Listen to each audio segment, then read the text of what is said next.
Ya, selamat malam Bapak Ibu semua yang dikasih Tuhan. Kita bersyukur untuk kesempatan demi kesempatan kita boleh belajar bersama-sama. Khususnya saat ini kita belajar tentang bersaksi.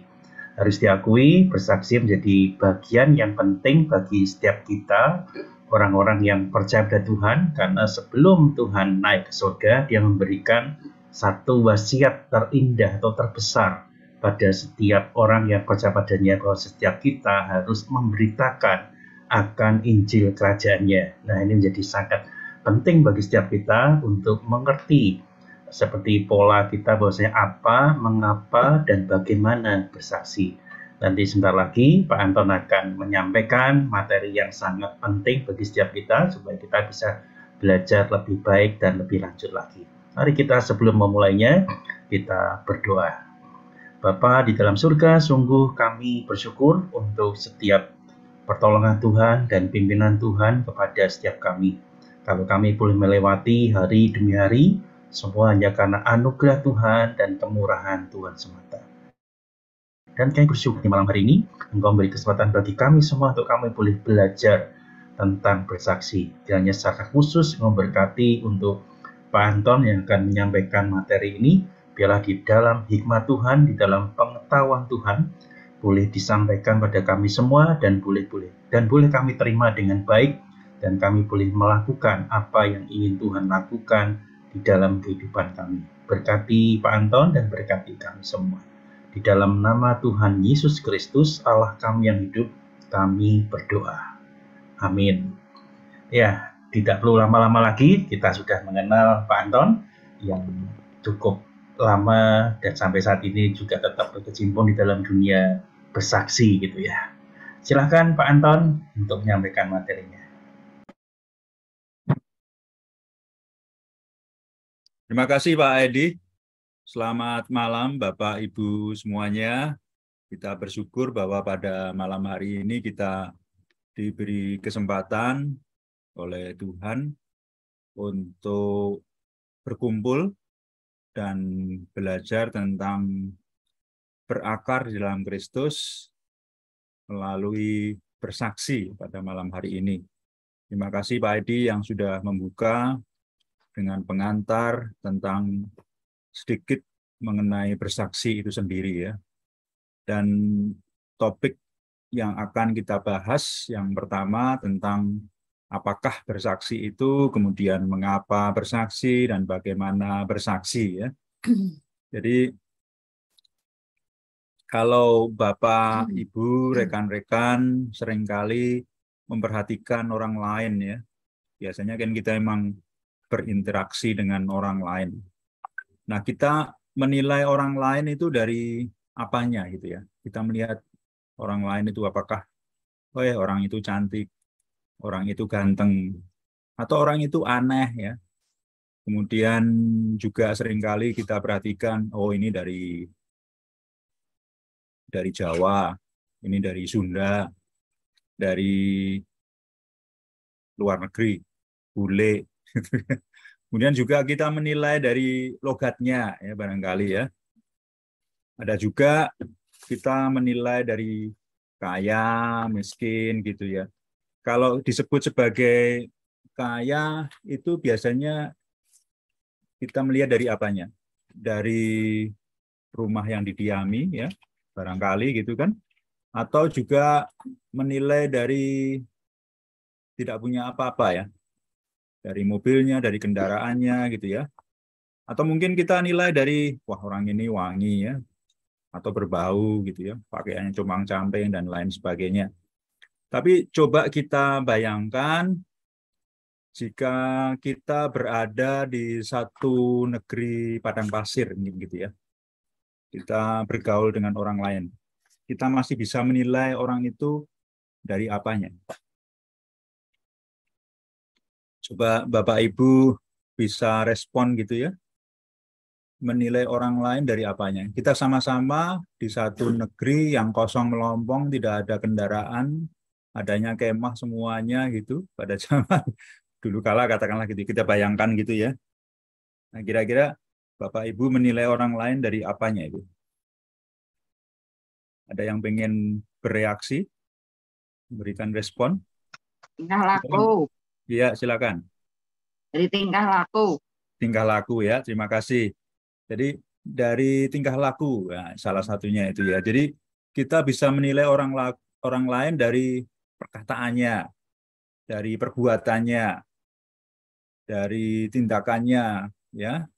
Kalau orang itu tiap hari ngomel terus ya kita nggak mau bergaul, meskipun ya sama-sama nggak punya, sama-sama di padang gurun atau sama-sama di wilayah terpencil gitu ya. Nah itulah yang harus kita pahami ya tentang apa yang seharusnya kita perhatikan gitu ya. Nah, pada malam hari ini kita akan belajar tentang apakah bersaksi itu. Bersaksi merupakan satu tindakan, suatu perkataan, suatu kegiatan menceritakan kepada orang lain apa yang telah kita lihat, telah kita dengar, telah kita alami dalam hidup kita. Itu intinya dari situ ya. Seperti halnya yang dikatakan atau disampaikan oleh Rasul Petrus di dalam Kisah Para Rasul 4 ayat 20. Coba ada yang bersedia membacakan Kisah Para Rasul 4 ayat 20. Silakan Bapak Ibu, rekan-rekan.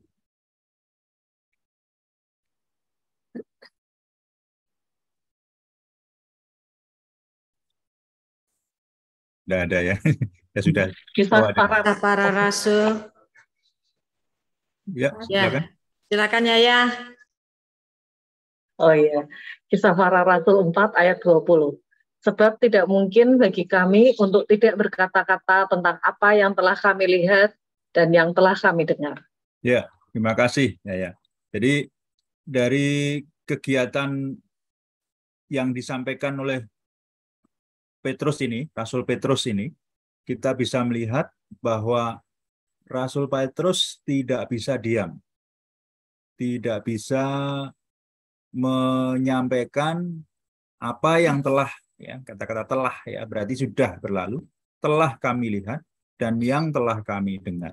Dia tidak bisa diam karena dia ingin menceritakan apa yang telah dia lihat, telah didengar gitu ya. Jadi makanya gambarnya dia ada mata, ada telinga, ada bibir ya.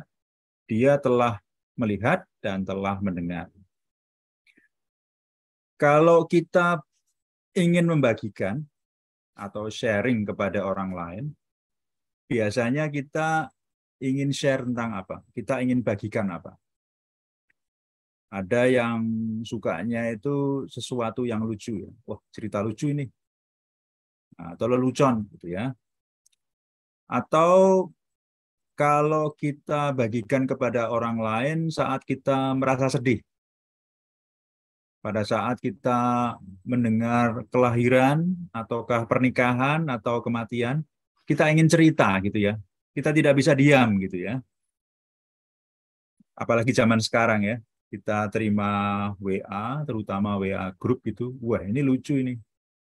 Kita share. Ada berita kematian ini. Ini teman saya belum mendengar. Kita bagikan ya. Ada kelahiran ini atau pernikahan itu. Ada pertengkaran. Nah, kecelakaan juga ya. Ada video, ada cerita ya disampaikan. Apalagi yang suka makanan, minuman tadi siang Pak Edi ya bagikan ke kita. Ada restoran Nicholas, tempat baru yang bisa kita kunjungi gitu ya. Atau ada yang seringkali berbicara tentang model kendaraan terbaru, apakah sepeda motor, sepeda, atau mobil ya. Demikian juga kita punya kenalan baru, teman baru kita sampaikan. Ada pekerjaan, ada bisnis nih. Nah, dibagikan. Perhiasan. Saya baru saja membeli perhiasan ya, atau tidak cerita tapi tangannya naik terus itu apa? Ternyata gelangnya baru ya, atau jamnya baru. Jadi itu yang ingin kita bagikan itu ada banyak cara ya, karena kita sangat senang gitu ya dengan apa yang kita miliki. Ada yang cerita tentang gadget baru, peralatan baru ya, apalagi di dunia marketing sekarang ini ya, yang dipunyai ya diceritakan gitu ya. Karena kita senang sekali dengan kegiatan ini.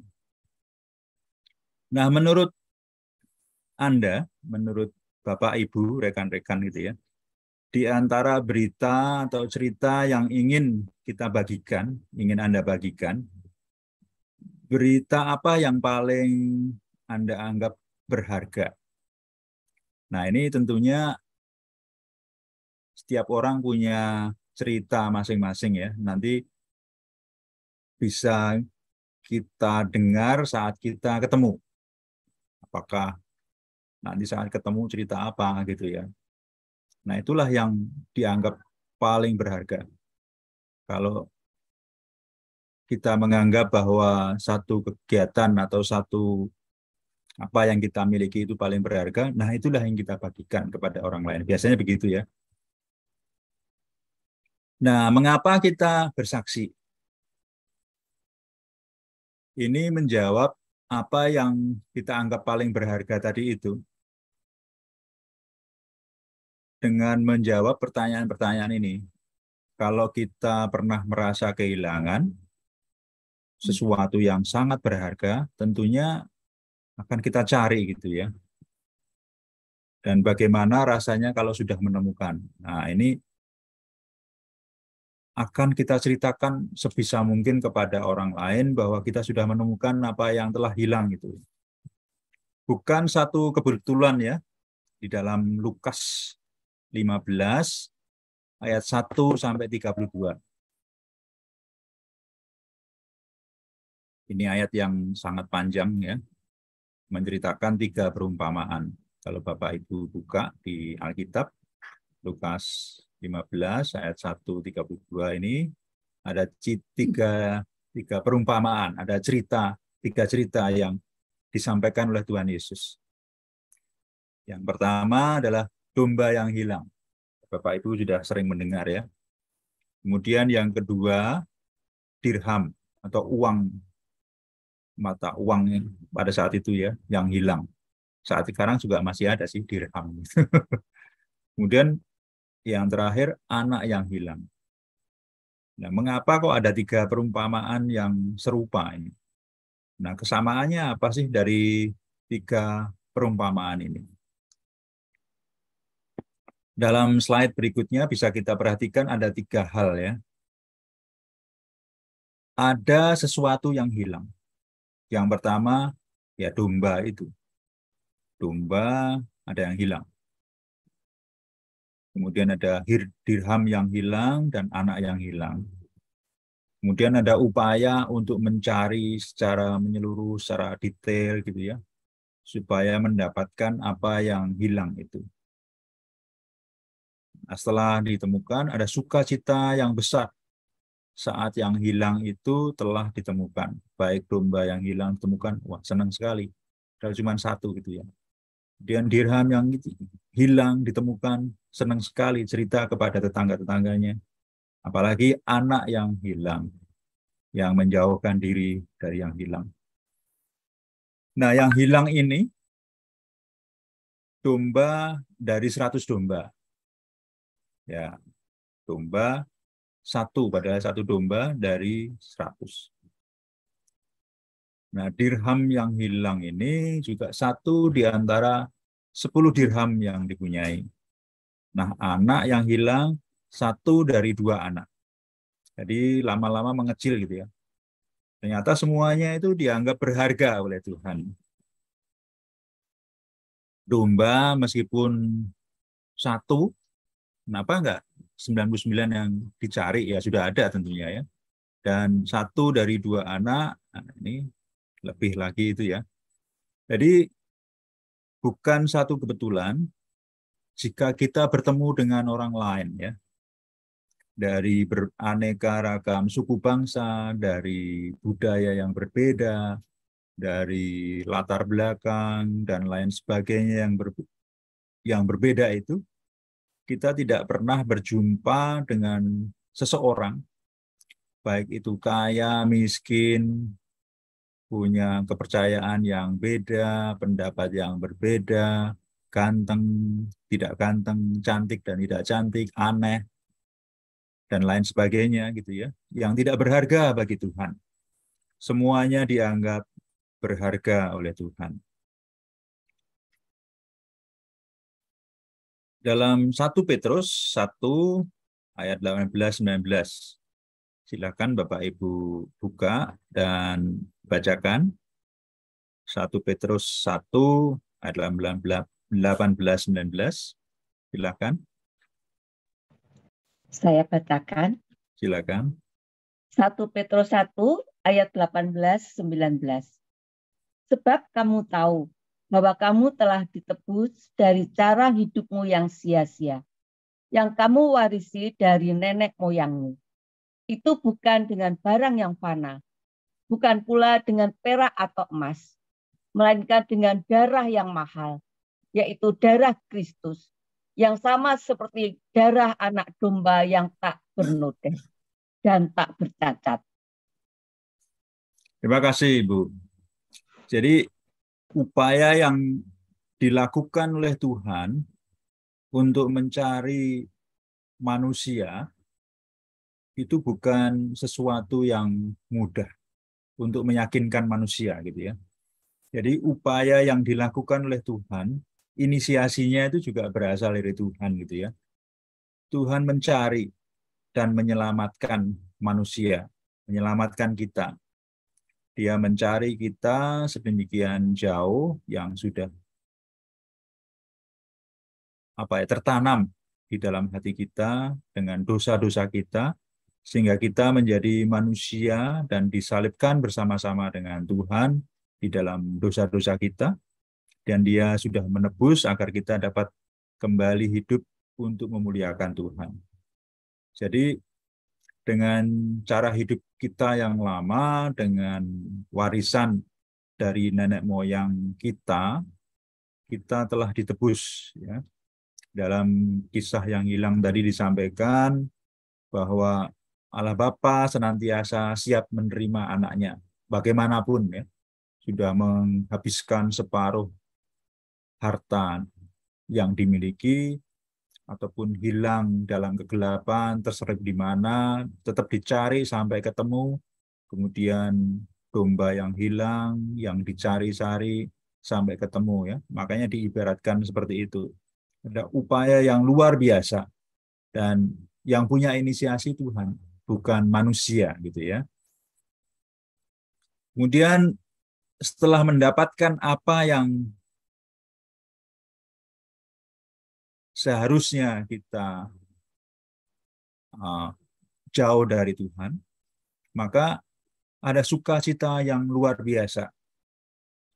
Di dalam konteks berikutnya, Lukas 15 ayat 10 disampaikan, aku berkata kepadamu, demikian juga ada sukacita di antara malaikat-malaikat Allah, karena satu orang yang bertobat, satu orang yang berdosa. Ya.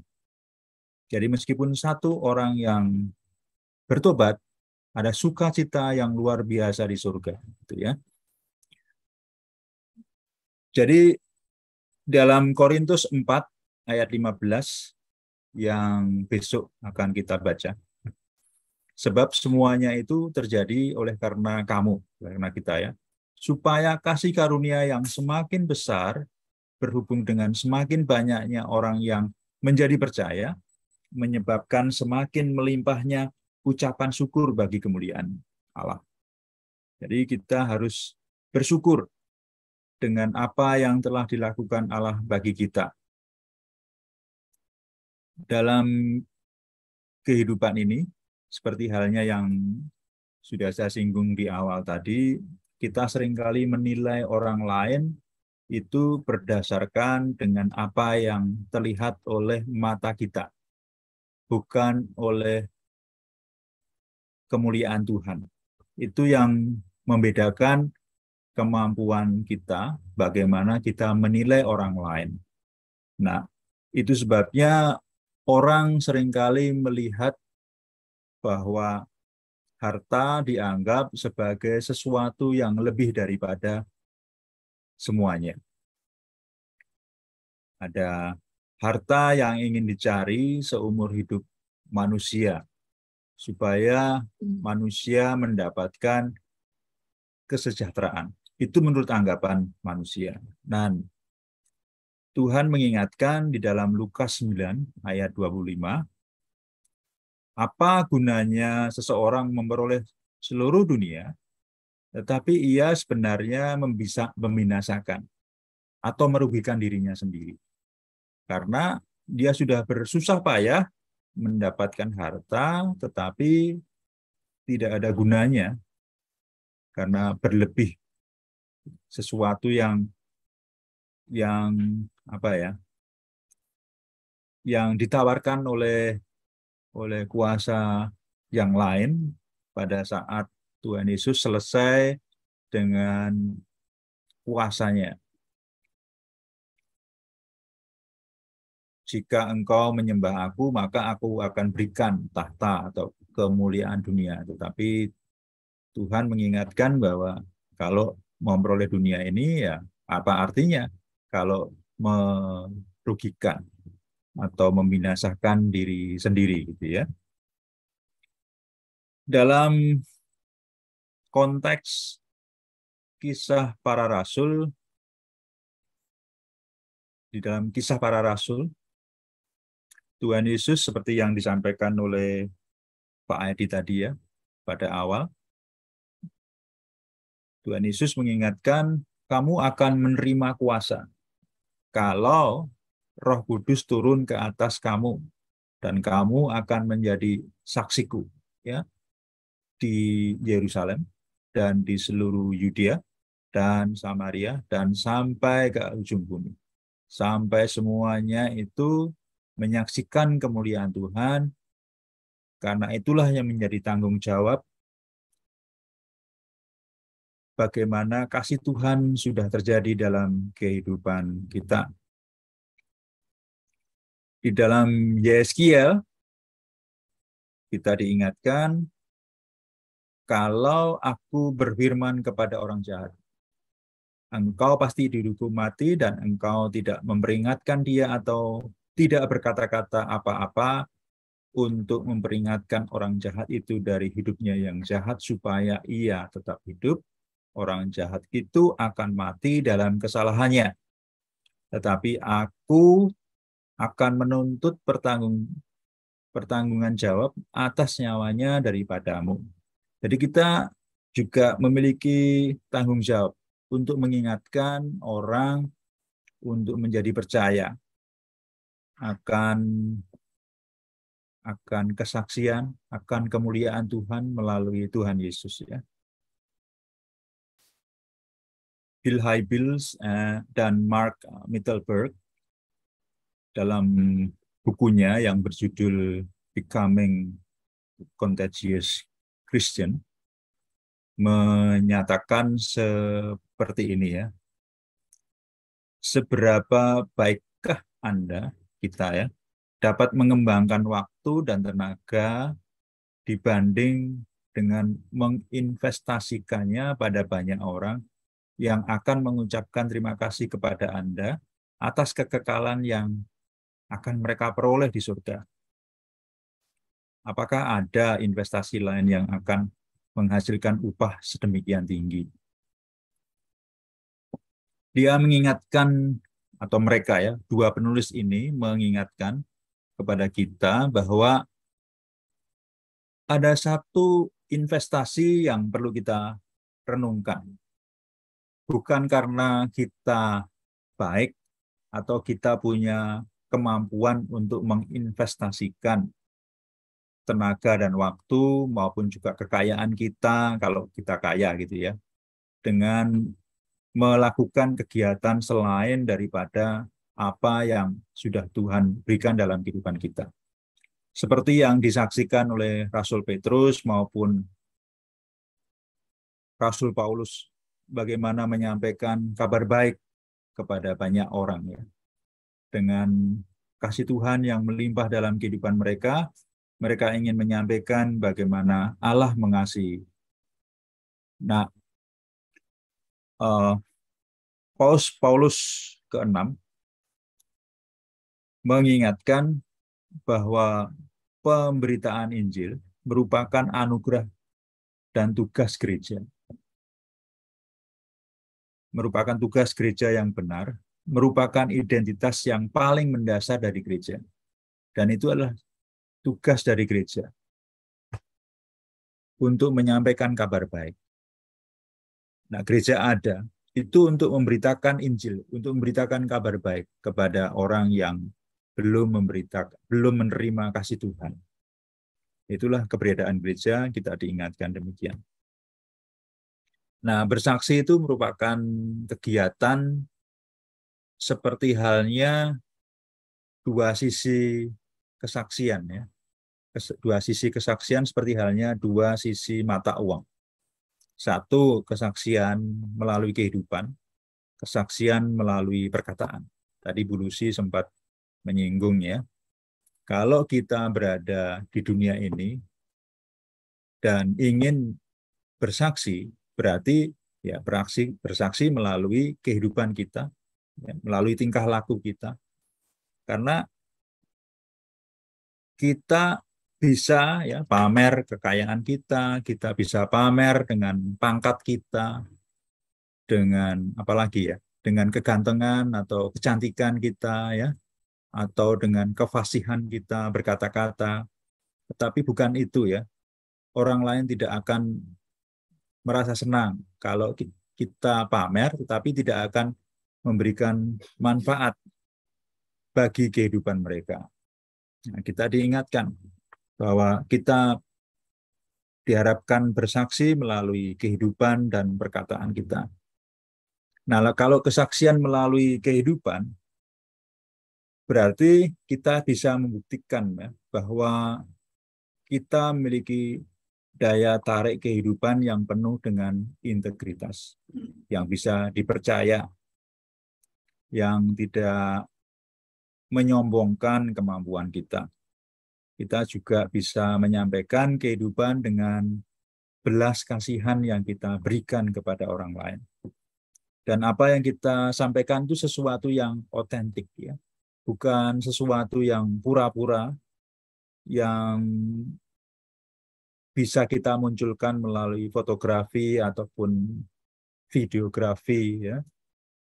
Dengan adanya medsos sekarang ini, atau sosmed, ya. Kita bisa hidup dalam kepura-puraan. Tetapi bukan itu, ya, karena banyak hal yang terjadi dalam konteks sosial media, tetapi bukan kenyataan. Nah, apakah orang lain bisa melihat bagaimana kita hidup dengan penuh integritas, kita juga memberikan rasa kasih, merasa belas kasihan, dan juga nyatanya memang begitu, ya, hidup kita gitu, ya. Nah, kalau melalui perkataan bisa terwujud, perkataan kita itu seringkali menyakiti orang lain atau tidak. Demikian pula kita secara tidak langsung kita dengan perkataan yang menyakitkan juga, ya, orang mendengar sehingga orang itu merasa sakit hati dan tidak mau berkata dengan kita. Perkataan dengan undangan, bagaimana kita menyampaikan kepada orang lain dan orang lain merasa senang dengan undangan yang kita sampaikan. Selanjutnya ada 6 gaya dalam bersaksi.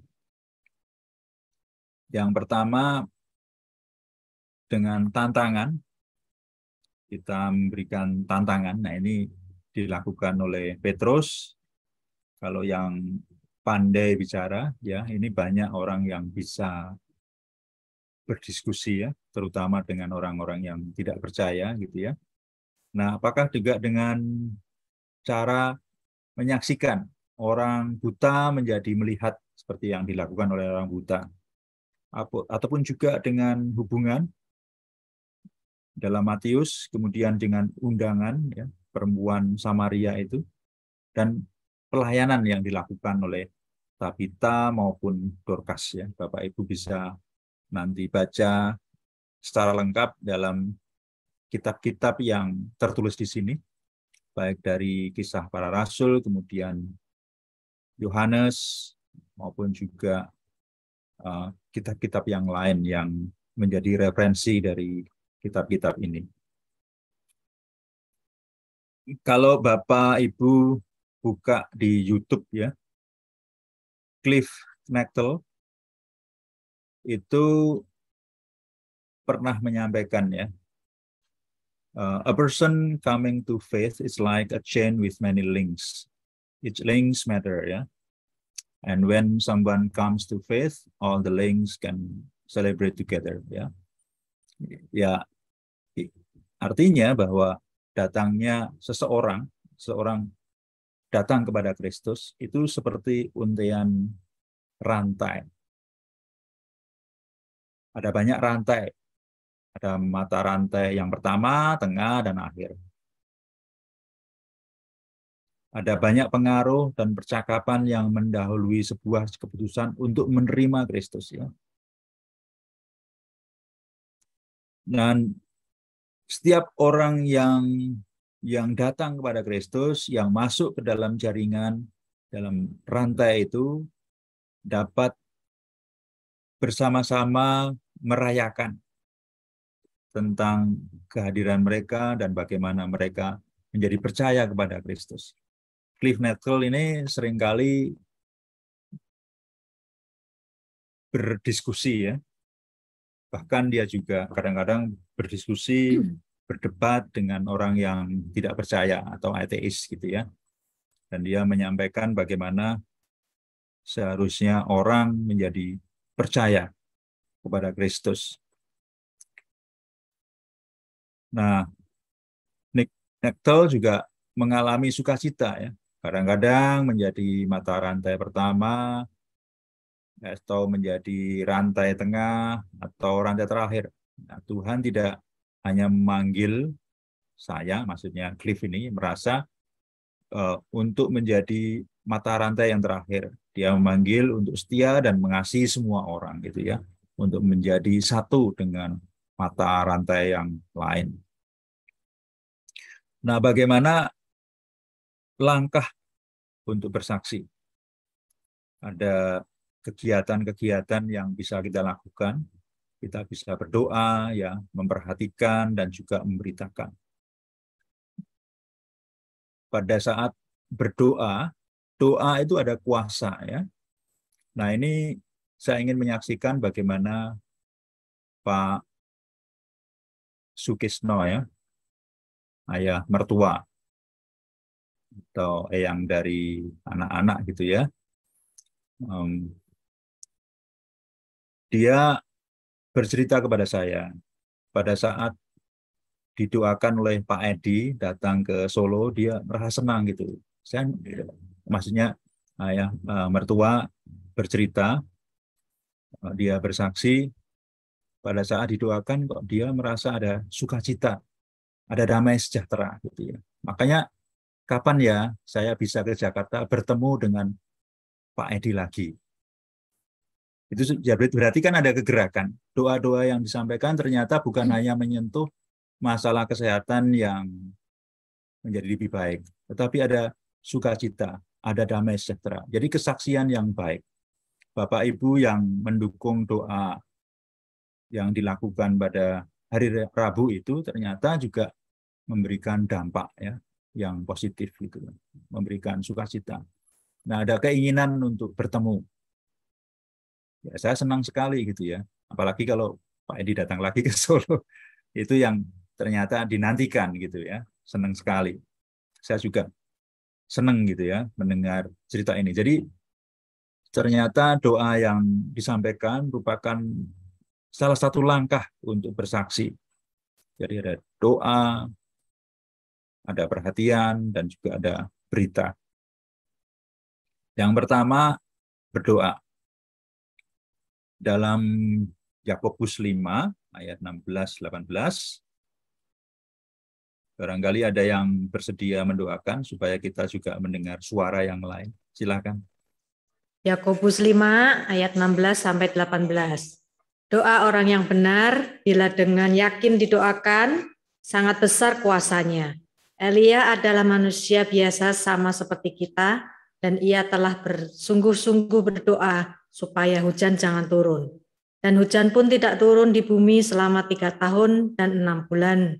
Lalu ia berdoa pula dan langit menurunkan hujan dan bumi pun mengeluarkan buahnya. Makasih. Jadi doa orang yang benar bila dengan yakin didoakan, ya akan terjadi. Kesaksian yang disampaikan di sini adalah Elia. Dan tadi juga saya sampaikan bagaimana doa Bapak Ibu semuanya juga memberikan damai sejahtera bagi ayah mertua yang belum percaya gitu ya. Jadi merasa heran gitu dengan doa. Ternyata doa kalian itu memberikan dampak kepada saya gitu ya, kepada ayah mertua gitu ya. Nah, kita diajar supaya memikirkan. Nah, kita senang ada pedati gitu ya. Ada kegiatan doa pagi dari Zoom gitu ya, yang karena kita pada saat sekarang kan jaraknya jauh-jauh ya. Saya sendiri sampai gereja ya lebih dari 10 km gitu ya, atau 10 km gitu. Nah, itu masih terbagi dengan lari-lari mencari jalan untuk ke kantor. Demikian juga Bapak Ibu semuanya kan jadwalnya juga beda-beda gitu ya. Nah, kita bersyukur bahwa ada alat yang bisa kita gunakan.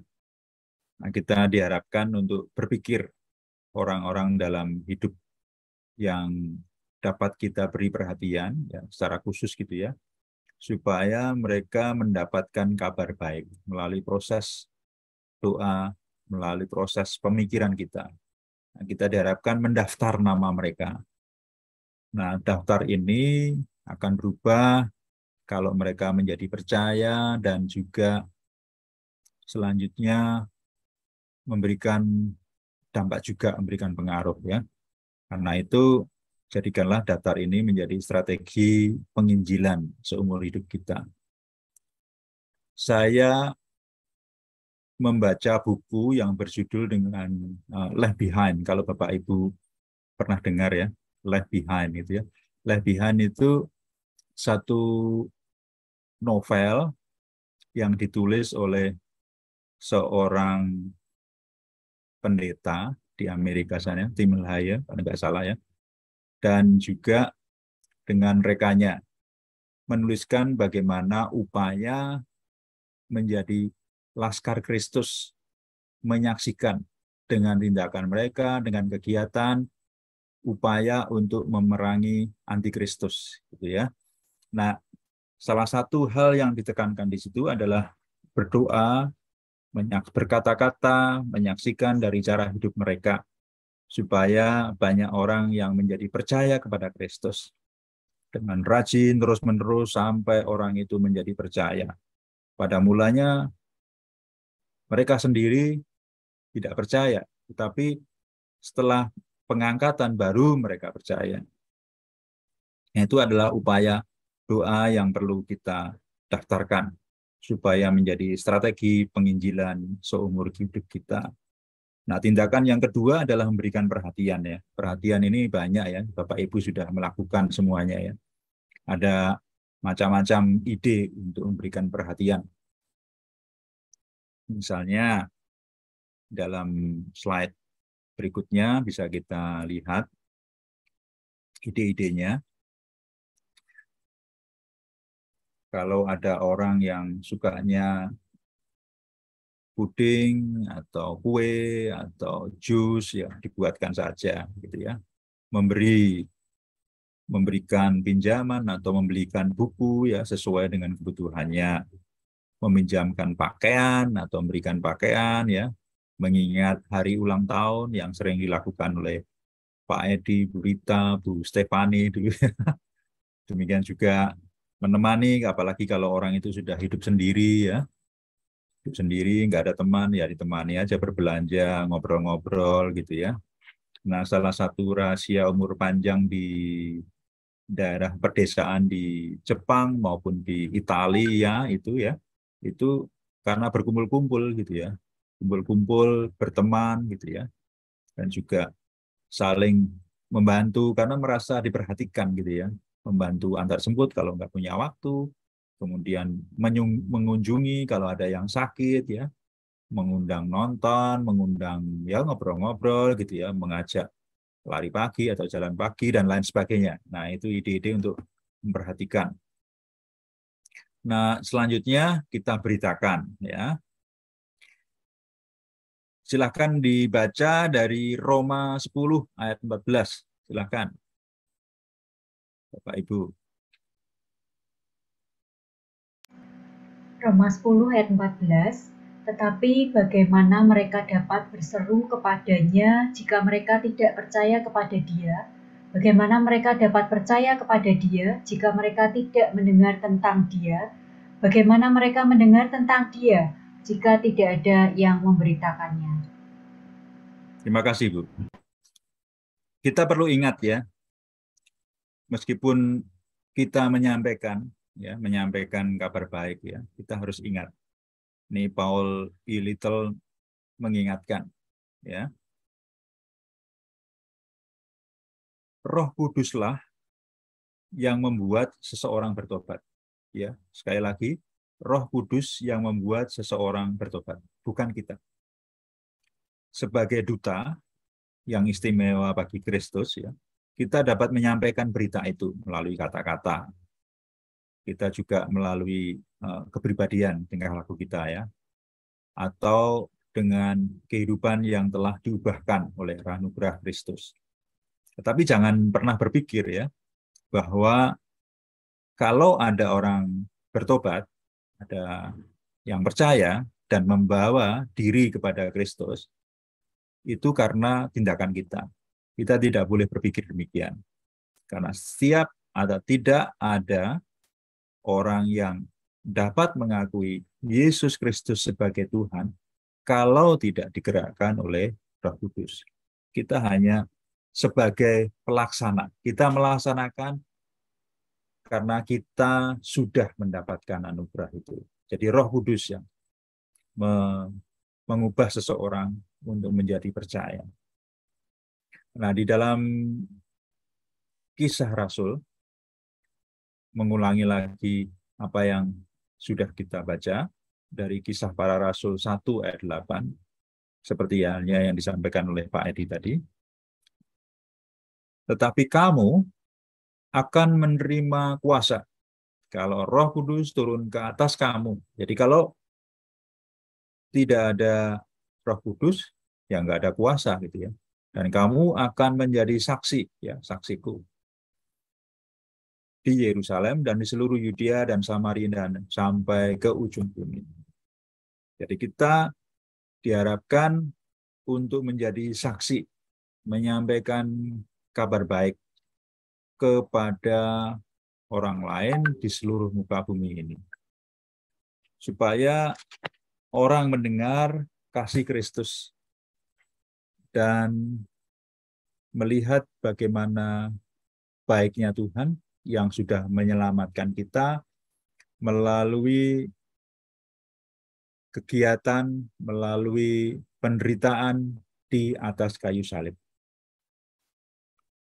Dan kita percaya kepadanya karena ada janji yang luar biasa yang tidak bisa kita simpan sendiri untuk diri kita sendiri saja, tapi untuk setiap orang agar mendengar dan untuk percaya kepada kasih Tuhan. Demikianlah mengenai bersaksi.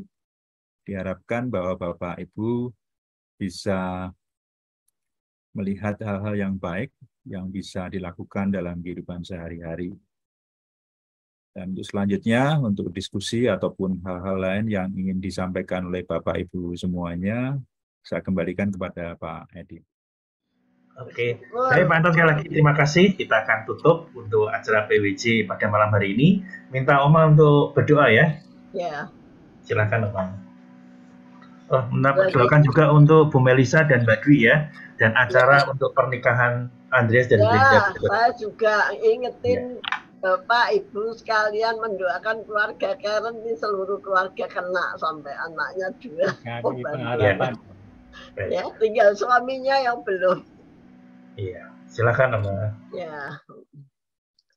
Tuhan Yesus, kami datang ke hadirat-Mu malam hari ini. Sungguh Tuhan, saya datang dengan segala keberadaan kami. Kiranya Tuhan juga memimpin dengan Roh Kudus-Mu dan melayakkan kami menaikkan doa yang benar ke hadirat-Mu, karena kami merasa sering jatuh bangun Tuhan di dalam berusaha menjadi anak-Mu yang menjadi saksi yang baik.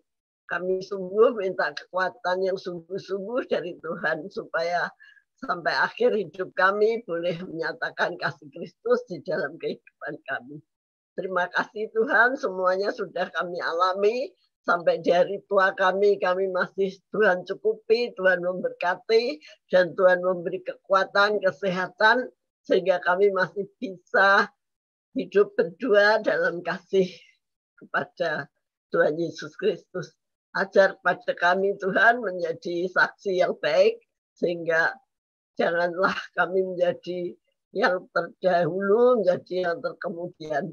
Ajar kami Tuhan Yesus untuk sungguh-sungguh mengingat bahwa segala kelemahan kami ini seringkali kami sulit untuk menanggungnya, kecuali kami yakin bahwa Roh Kudus saja yang memberi kekuatan. Terima kasih Tuhan, kiranya Tuhan memberkati pelayanan Pak Anton malam hari ini, pelayanan Pak Edi, juga saudara-saudara kami yang terlibat dalam pelayanan. Kami berdoa Tuhan untuk anak-anak-Mu yang kurang sehat, untuk Mbak Dwi, untuk Melisa, juga untuk keluarga cucu kami, supaya Tuhan juga menjamah, memulihkan, dan bisa beraktivitas dengan bebas.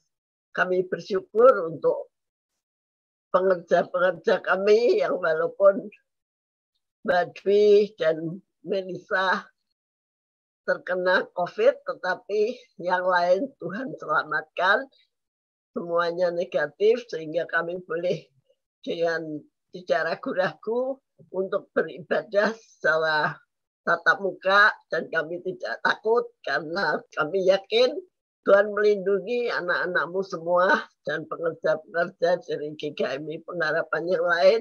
Kami boleh beribadah dengan bebas karena kami yakin Tuhan melindungi kami. Berkati pelayanan Pak Edi dan keluarganya yang sungguh rajin di dalam tiap kunjungannya dan boleh menjadi saksi untuk kemuliaan-Mu. Kami sungguh bersyukur untuk pelayanan Pak Edi dan keluarganya yang dengan segala kerendahan hati mereka, kesederhanaan mereka boleh menjadi saksi, menjadi berkat bagi semua jemaat kami. Seluruhnya merasakan kasih dari gembala kami dan keluarga yang sungguh memperhatikan kami semua, sampai yang terkecil pun mereka mengenal kami. Terima kasih Tuhan, berkati pelayanannya, biarlah semuanya boleh menjadi berkat bagi kami, menguatkan kami. Berkati acara besok, kiranya Tuhan memberkati ibadah kami, berkati setiap pengerja, setiap anak-anak-Mu yang mengambil bagian di dalam pelayanan, agar kami sungguh-sungguh boleh pasrah Tuhan yang menguatkan kami, Roh Kudus yang memimpin kami. Hanya di dalam nama Tuhan Yesus, Juru Selamat dan Penebus kami mohonkan doa ini, Roh Kudus yang menyempurnakan doa kami. Dalam nama Tuhan Yesus kami sudah berdoa. Amin.